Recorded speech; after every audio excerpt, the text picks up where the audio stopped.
Hey everyone, and welcome back to another video from Facepaint Forum Shop. I'm your artist rep, Lily Santoya. Let's get started. So this is a shark that I recently came up with. I've used a lot of inspiration from other artists in completing this design. So I added some things, took some things away, and I wanted to show you today how I do it. So here we'll create almost like a C shape. And I'm using my filbert brush. This is a Lowell Cornell filbert. And this design is meant to go either on the cheek or around the eye. So here you can see the front of the shark is going to be a square shape. And the top part of his body is going to be more thick than the tail. So keep that in mind. Here we're creating his tail, and the shark tail is very different from the dolphin. So make sure you keep that in mind as well. Now for this one, I really love using the color gray or silver. The one I'm using here is actually Superstar Silver and White. It's a one stroke that I made myself, and I kind of just use both of those colors. I actually have a strip of black in there as well, and so that's why it looks a little gray. There we go. We're creating the bottom fin.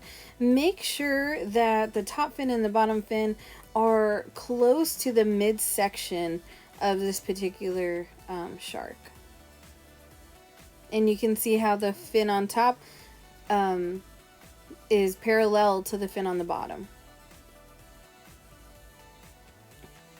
Now here I'm taking my Lowell Cornell round number 3, adding his eye. And I put a dot down, and now I'm going to make like a triangle shape. Here's his mouth. I also am doing the mouth in white.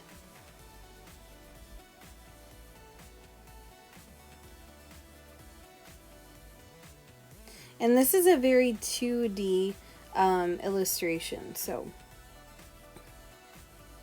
Now, you're welcome to add white highlights if you want. If you use a darker gray, I think it would look awesome if you added white highlights to the darker gray. Now I've got my Lowell Cornell round number 3 loaded with Diamond FX Black. And here I'm creating the 3, not sure what you would call them, scales? Gills, I'm sorry, gills. And I'm outlining the bottom fin as well. Now these 3 stripes, make sure they go before that fin, so it looks correct. You don't want to put them way at the back of the body. The great thing about a black outline is you can fix and shape out the design however you like.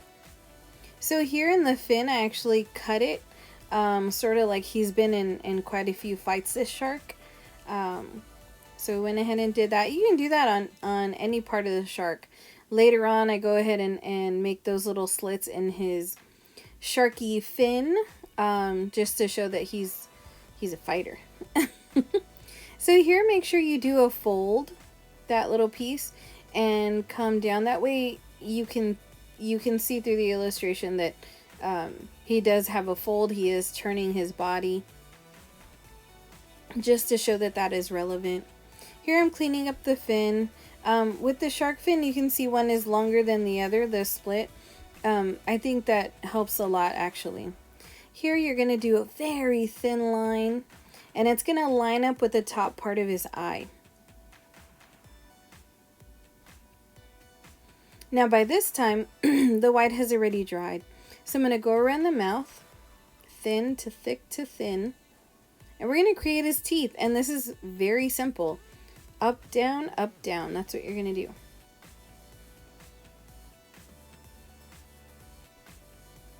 Now we've got his scary teeth.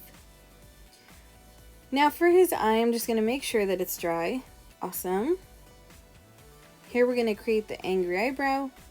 Come down, come back in. And here at the top part, I love this top part because it shows so much more animation. with the eye.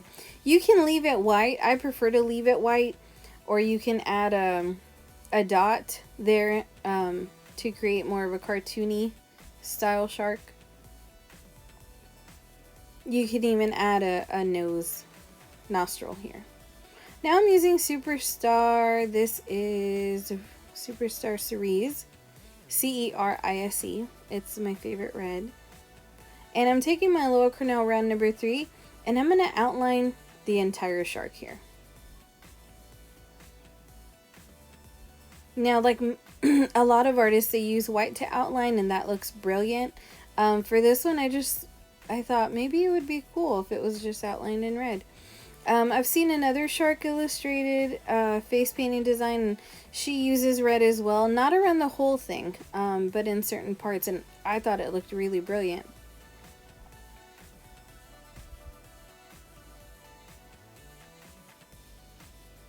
And it actually doesn't take very long on the job at all.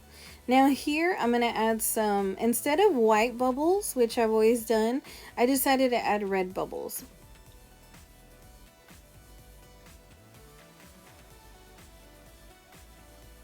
I thought that was kind of cool.